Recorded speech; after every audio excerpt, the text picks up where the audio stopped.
भक्तजनों, माताओं, बहनों, सादर जय श्री कृष्ण। हमारे YouTube चैनल में आप सभी का बहुत बहुत स्वागत है। मैं हूं आपके साथ आचार्य धर्मेंद्र शास्त्री। आज हम आपको 16 सोमवार की दिव्य और ज्ञानमयी कथा सुनाने जा रहे हैं।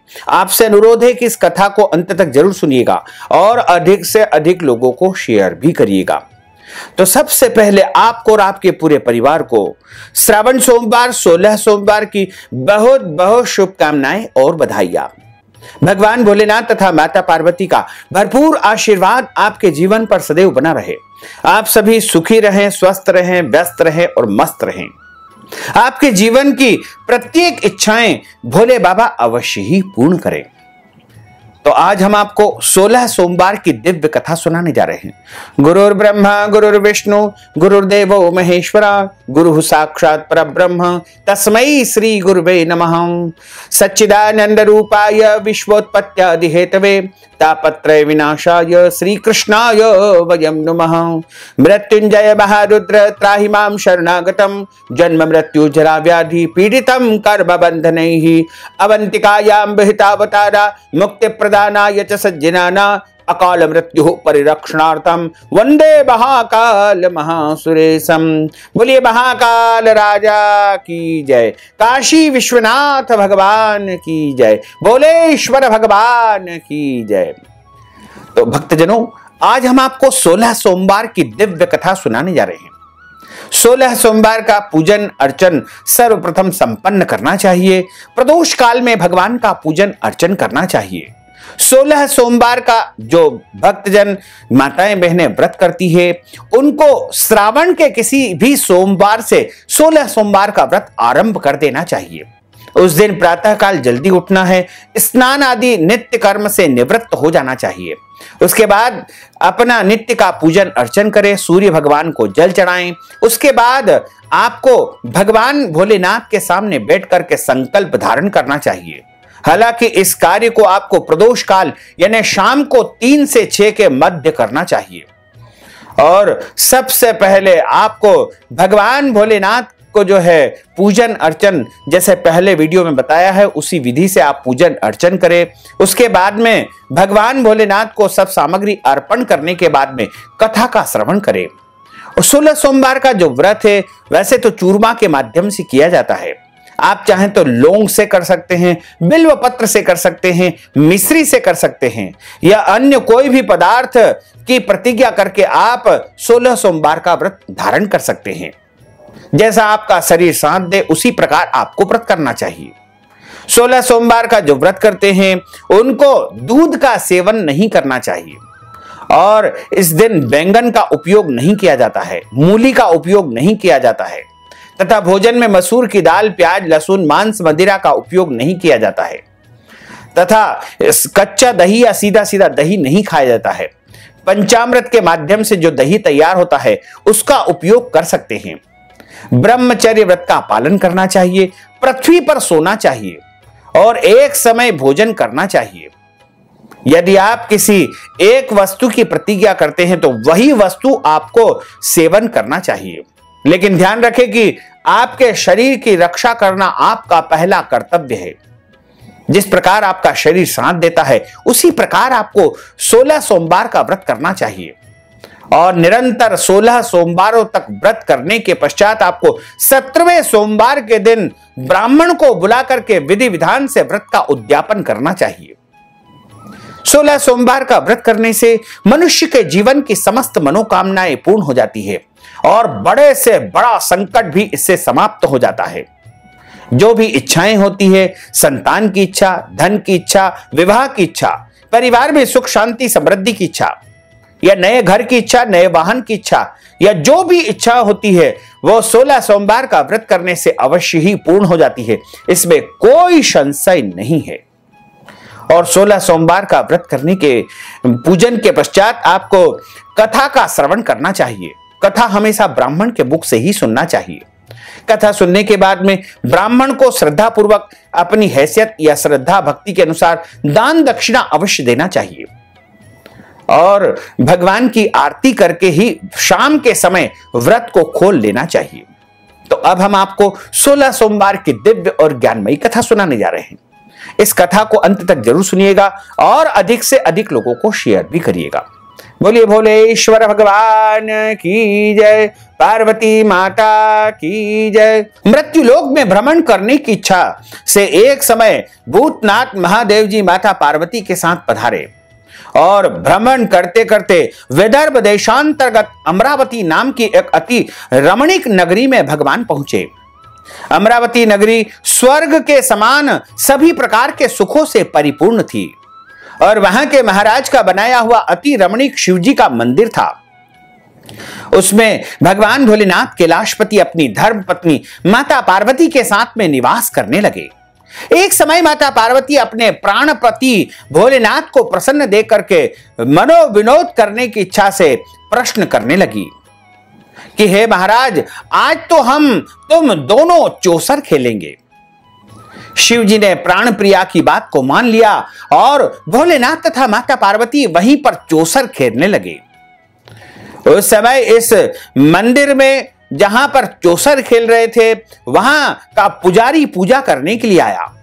माता ने पुजारी से प्रश्न किया कि पुजारी जी बताओ, इस बाजी में यानी हम दोनों पति पत्नी जो चौसर खेल रहे हैं उसमें किसकी विजय होगी? पुजारी जी बिना विचारे ही शीघ्र बोल उठे कि महादेव जी की विजय होगी। थोड़ी देर बाद बाजी समाप्त हो गई और पार्वती जी की विजय हो गई। तो पार्वती ने पुजारी को झूठ बोलने के अपराध के कारण कोढ़ी होने का श्राप दे दिया। कुछ समय में पुजारी के सारे शरीर में कोढ़ पैदा हो गया। पुजारी अनेक प्रकार से दुखी रहने लगे। इस तरह कष्ट पाते पाते बहुत दिन व्यतीत हो गए। एक दिन देवलोक की अप्सराएं भगवान शंकर जी का पूजन करने के लिए उस मंदिर में आई और पुजारी के कोढ़ के कष्ट को देख करके बड़े दया भाव से उसके रोगी होने का कारण पूछा। पुजारी ने निसंकोच सारी बातें उन अप्सराओं को बता दी। तब अप्सराएं बोली कि हे पुजारी, अब तुम अधिक दुखी मत होना, भगवान शिव जी तुम्हारे कष्टों को अवश्य ही दूर कर देंगे। तुम सब व्रतों में श्रेष्ठ 16 सोमवार यानी 16 सोमवार का व्रत करो। उसको भक्ति भाव के साथ में करोगे तो तुम्हारी मनोकामना अवश्य ही पूर्ण होगी। पुजारी अप्सराओं के आगे हाथ जोड़कर विनम्र भाव से 16 सोमवार की व्रत की विधि पूछने लगा। अप्सराएं बोली कि जिस दिन सोमवार हो उस दिन भक्ति के साथ में व्रत करे, स्वच्छ वस्त्र पहने, आधे सिर अच्छे बिने हुए स्वच्छ गेहूं का आटा ले, उसके 3 अंगा बनावे और उसका चूरमा तैयार करे। चूरमे में घी, गुड़ इत्यादि सामग्री मिला करके अच्छी प्रकार से तैयार करे और भगवान के सामने शिव मंदिर में जाकर के और उस चूरमे को ले जाकर के नैवेद्य लगाएं। पुंगी फल, बेलपत्र, जनेऊ जोड़ा, चंदन, अक्षत, पुष्पादि द्वारा प्रदोष काल में भगवान शंकर जी का विधिवत पूजन करें। उसके बाद अंगाओं में जो आपने 3 अंग किए थे उसमें पहला भाग तो भगवान शिव जी को अर्पण कर दे और दूसरा जो भाग है वह प्रसादी समझ करके भक्तों में बांट देवे या गाय को बैल को खिला देवे और तीसरा जो भाग है स्वयं प्रसाद के रूप में ग्रहण करे। जब 16 सोमवार व्यतीत हो जाए तो 17वें सोमवार के दिन पाव सेर पवित्र गेहूं के आटे की बाटी बना करके उसमें घी और गुड़ मिला करके चूरमा बनाए और शिव जी को भोग लगा करके उपस्थित भक्तों में बांट देवे। पीछे आप पूरे परिवार के साथ में प्रसाद ग्रहण कर ले। इसके बाद भगवान शंकर आपकी मनोकामना को अवश्य ही पूर्ण करेंगे। ऐसा कहकर वो अप्सराएं स्वर्ग को चली गई। उस पुजारी ब्राह्मण ने यथाविधि 16 सोमवार का 16 सोमवार का व्रत किया। भगवान शिव जी की कृपा से रोग मुक्त होकर के आनंद पूर्वक जीवन व्यतीत करने लगा। कुछ दिन बाद जब फिर शिव जी और पार्वती जी उस मंदिर में पधारे तब पुजारी को निरोग देख करके पुजारी ने माता पार्वती और शंकर जी को प्रणाम किया और माता पार्वती ने पुजारी से पूछा कि तुम इस प्रकार जो है कोढ़ी हो गए थे और इस कोढ़ से तुम्हें मुक्ति कैसे प्राप्त हुई। तो पुजारी ने 16 सोमवार व्रत की कथा सुनाई। तब तो पार्वती जी अत्यंत प्रसन्न हुई और ब्राह्मण से व्रत की विधि पूछ करके व्रत करने को तैयार हुई, जिससे उनके जो रूठे हुए पुत्र कार्तिक स्वामी थे स्वयं माता के आज्ञाकारी हो गए। कार्तिकेय को अपने यह विचार परिवर्तन का रहस्य जानने की इच्छा हुई, तो माता से बोले कि हे माता जी, आपने ऐसा कौन सा उपाय किया जिससे मेरा मान आपकी ओर आकर्षित हो गया, अर्थात मैं आपकी ओर आ गया और आपसे प्रेम करने लगा। तब पार्वती जी ने वही 16 सोमवार का व्रत की विधि उनको बताई, सुनाई और कथा सुनाई। तब वे बोले कि इस व्रत को मैं भी अवश्य करूंगा, क्योंकि मेरा प्रिय मित्र ब्राह्मण बहुत दुखी दिल से परदेश गया है और उससे मिलने की बहुत इच्छा है। तब कार्तिकेय जी ने इस व्रत को किया, उनका प्रिय मित्र मिल गया। मित्र ने इस आकस्मिक मिलने का भेद कार्तिक स्वामी से पूछा, तो वे बोले कि हे मित्र, हमने तुम्हारे मिलने की इच्छा से 16 सोमवार का व्रत किया था। अब तो ब्राह्मण मित्र को भी अपने विवाह की बड़ी इच्छा हुई। कार्तिकेय जी से व्रत की विधि पूछी और यथा विधि व्रत किया।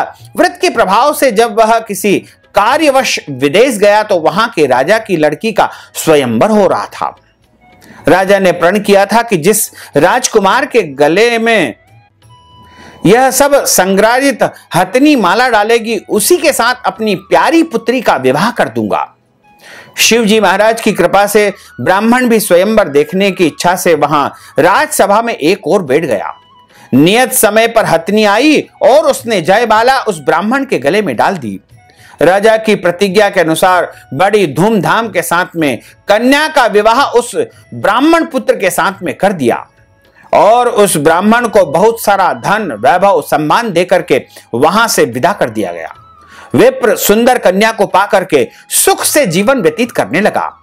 एक दिन राजकन्या ने अपने पति से प्रश्न किया कि हे प्राणनाथ, आपने कौन सा भारी पुण्य किया है जिसके प्रभाव से हथनी ने सब राजकुमारों को छोड़ करके आपको वर्ण कर लिया? ब्राह्मण बोला, हे प्राण प्रिय, मैंने अपने मित्र कार्तिक स्वामी के कथनानुसार 16 सोमवार का व्रत किया है और उसी पुण्य के प्रताप से मुझे तुम्हारी प्राप्ति हो चुकी है। उसी व्रत के पुण्य प्रभाव से तुम जैसी स्वरूपवान लक्ष्मी की प्राप्ति हुई है। 16 सोमवार के व्रत की महिमा को सुनकर के राजकन्या को बड़ा आश्चर्य हुआ और वह पुत्र की कामना करके व्रत करने लगी। शिव जी की दया से उसके गर्भ से एक विद्वान पुत्र उत्पन्न हुआ। माता पिता दोनों उस पुत्र को पाकर के अत्यंत प्रसन्न हुए और उसका पालन भली भांति करने लगे। जब पुत्र समझदार हुआ तो एक दिन अपनी माता से प्रश्न करने लगा कि हे माता, आपने कौन सा तप किया है, कौन सा पुण्य किया है जो मेरे जैसा पुत्र आपने अपने गर्भ से प्राप्त किया है? माता ने 16 सोमवार व्रत की विधि सहित पुत्र के सम्मुख प्रकट किया। पुत्र ने ऐसे सरल व्रत और सब तरह के मनोरथों को पूर्ण करने वाला सुना तो वह भी इस व्रत को राज्याधिकार पाने की इच्छा से करने लगा। हर सोमवार को यथाविधि व्रत करने लगा। उसी समय एक देश के वृद्ध राजा के दूतों ने आकर के उसको एक राजकन्या के लिए वरण कर लिया। राजा ने अपनी पुत्री का विवाह उस ब्राह्मण युवक के साथ करके बड़ा सुख प्राप्त किया। वृद्ध राजा के देवलोक जाने पर यही ब्राह्मण बालक गद्दी पर बैठाया गया। क्योंकि दिवंगत राजा का कोई भी पुत्र नहीं था, इसलिए इसको घर जमाई बना करके वहां राजा बना दिया गया। राज्य का अधिकारी होकर भी वह ब्राह्मण पुत्र अपने 16 सोमवार व्रत को करता रहा। जब 17वां सोमवार आया तो विप्र पुत्र ने अपनी प्रियतमा रानी से पूजन सामग्री लेकर के शिवालय चलने को कहा, परंतु राजकन्या ने दास दासियों द्वारा सभी सामग्रियां शिवालय में भिजवा दी और स्वयं नहीं गई। तब राजा ने शिव जी का पूजन समाप्त किया। तब एक आकाशवाणी हुई कि हे राजा, अपनी इस रानी को तुरंत महल से निकाल दो, नहीं तो तुम्हारा सर्वनाश कर देगी। इस प्रकार की वाणी को सुनकर के राजा तत्काल ही मंत्रणा गृह में जाकर के अपने सभासदों को बुला करके पूछने लगे कि हे मंत्रियों, मुझे आज शिव जी की वाणी हुई है कि राजा तू अपनी इस रानी को अपने महल से बाहर निकाल दो, नहीं तो तेरा सर्वनाश कर देगी। मंत्री आदि सब बड़े विस्मय और दुख में डूब गए, क्योंकि जिस कन्या के कारण राज्य प्राप्त हुआ है उसी को बाहर निकालने का यह षड्यंत्र रच रहा है। यह कैसे हो सकता है? अंत में राजा ने किसी की बात को नहीं सुना, नहीं माना और अपनी रानी को अपने महल से बाहर निकाल दिया। रानी अपने भाग्य को कोसती हुई नगर के बाहर गई। बिना चप्पल जूते पहने, फटे वस्त्र पहने हुए, भूख से दुखी धीरे धीरे चल करके एक नगर में पहुंची। वह एक बुढ़िया सूत काट करके बेचने का काम करती थी। रानी की करुण दशा को देख करके वह बोली कि चल तू मेरा सूत बिकवा दे, मैं वृद्ध हूं, भाव ताव नहीं जानती हूं। इस बात को बुढ़िया की सुन करके रानी ने सूत की गठरी उतार करके अपने सिर पर रख ली। थोड़ी देर बाद ऐसी आंधी आई कि सूत की पोटली उड़ गई। बेचारी बुढ़िया पछताती रह गई और रानी को अपने साथ से दूर रहने को कहा। अब रानी एक तेली के घर में गई। तेली के घर में जैसे ही पहुंचती है, सारे मटके उसके टूट गए, फूट गए, चटक गए। इस प्रकार तेली ने भी रानी को अपने घर से निकाल दिया। इस तरह रानी अत्यंत दुख पाती हुई एक नदी के किनारे पर गई तो उस नदी का पूरा जल सूख गया। तत्पश्चात रानी एक वन में गई। वहां जाकर सरोवर की सीढ़ी से उतर करके पानी पीने की इच्छा से आगे बढ़ती है। उसके स्पर्श से ही उस सरोवर का नील कमल में हजारों करोड़ों कीड़े भर गए। रानी ने भाग्य पर दोषारोपण करते हुए उस जल को पान करते हुए पेड़ की शीतल छाया में विश्राम करना चाहा। वह रानी जिस पेड़ के नीचे जाती, उस पेड़ के पत्ते तत्काल गिरते जाते और वह पेड़ पूरा मुरझा जाता। अपने वन सरोवर जल की ऐसी दशा को देख करके उस वन के ग्वालों ने अपनी गौओं को चारा और पानी न मिलता देखकर बड़े दुखी भाव से सब कथा उस जंगल में जो गुसाई जी निवास करते थे उनको जाकर के सुनाई। ग्वाले रानी की को लेकर के गुसाई जी के पास पहुंच गए। रानी की मुख कांति और शरीर शोभा देख करके गुसाई जी जान गए, यह स्त्री अवश्य ही विधि की मारी है, गति की मारी है, कोई कुलीन अबला है। ऐसा सोच करके पुजारी जी ने रानी के प्रति कहा कि तुमको पुत्री के समान रखूंगा, मेरे आश्रम में निवास करो, तुमको किसी भी प्रकार का कोई कष्ट नहीं होगा। गोसाई जी के ऐसे वचन को सुनकर के रानी को धीरज हुआ। वह आश्रम में निवास करने लगी, परंतु आश्रम में रानी जो भोजन बनाती उसमें कीड़े पड़ जाते, जल भरकर लाती उसमें कीड़े पड़ जाते। गोसाई जी रानी की इस दशा को देख करके बड़े दुखी हुए। रानी से बोले कि हे बेटा, तेरे पर कौन से देवता का प्रकोप है, किस पाप की सजा तुझे प्राप्त हो रही है जिसके कारण तेरी ऐसी दशा हो गई है। पुजारी जी की बात को सुन करके रानी ने शिव जी की पूजा का अपमान करने की कथा सुनाई तो पुजारी जी शिव जी महाराज की अनेक प्रकार से स्तुति करते हुए रानी के प्रति बोले कि रानी, तुम सब मनोरथों को पूर्ण करने वाले 16 सोमवार का विधि विधान से व्रत करो, उसके प्रभाव से सारे कष्ट तुम्हारे मुक्त हो जाएंगे।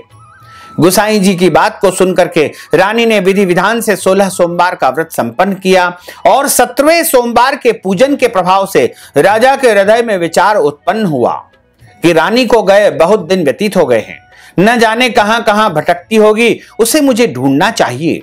यह सोच करके रानी की तलाश करने के लिए चारों दिशाओं में राजा ने दूत भेजे और वे तलाश करते हुए पुजारी जी के आश्रम में रानी को पाकर पुजारी से रानी को मांगने लगे, परंतु पुजारी ने मना कर दिया। तब राजा स्वयं पुजारी के आश्रम में गए और पुजारी जी से प्रार्थना करने लगे कि हे महाराज, जो स्त्री आपके आश्रम में निवास करती है वह और कोई नहीं, स्वयं मेरी पत्नी है और मेरी महारानी है।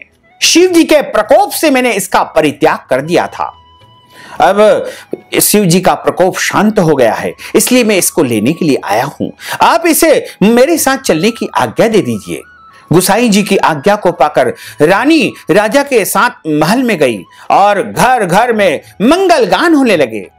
विविध मंत्रों के उच्चारण वहां विद्वान पंडितों के मुखारविंद से होने लगे। राजा रानी का अच्छी प्रकार से स्वागत सत्कार किया। ऐसी अवस्था में रानी ने पुनः अपनी राजधानी में प्रवेश किया। महाराज ने अनेक तरह से ब्राह्मणों को दान देकर के संतुष्ट किया। इस प्रकार राजा शिव जी की कृपा का पात्र हो गया। राजधानी में रानी के साथ अनेक प्रकार से वह भगवान शंकर जी का विधिवत पूजन अर्चन करने लगा और भगवान भोलेनाथ माता पार्वती की कृपा से उनको सभी प्रकार का सुख प्राप्त हुआ और अंत समय में धर्म, अर्थ, काम तथा मोक्ष को प्राप्त करते हुए शिवलोक को प्राप्त हो गए। बोलिए भोलेश्वर भगवान की जय, शंकर भगवान की जय, महाकाल राजा की जय, काशी विश्वनाथ भगवान की जय। अच्युतम केशवम राम नारायणम कृष्ण दामोदरम वासुदेवम हरे, श्रीधरम माधवम गोपिका वल्लभम, श्री जानकी नायकम श्री रामचंद्रम भजे, जानकी मनोहरम सर्वलोक नायकम, श्री शंकरादि सेवितम पुण्य नाम कीर्तनम, श्री राम राम राम राम राम नाम तायकम, राम कृष्ण वासुदेवा भक्ति मुक्तिदायकम, राम कृष्ण वासुदेवा भक्ति मुक्तिदायकम, राम कृष्ण वासुदेवा भक्ति मुक्तिदायकम, राम कृष्ण वासुदेवा भक्ति मुक्तिदायकम, राम कृष्ण वासुदेवा भक्ति मुक्तिदायकम। बोलिए भोलेश्वर भगवान की जय, पार्वती माता की जय, शंकर भगवान की जय, महाकाल राजा की जय, काशी विश्वनाथ भगवान की जय।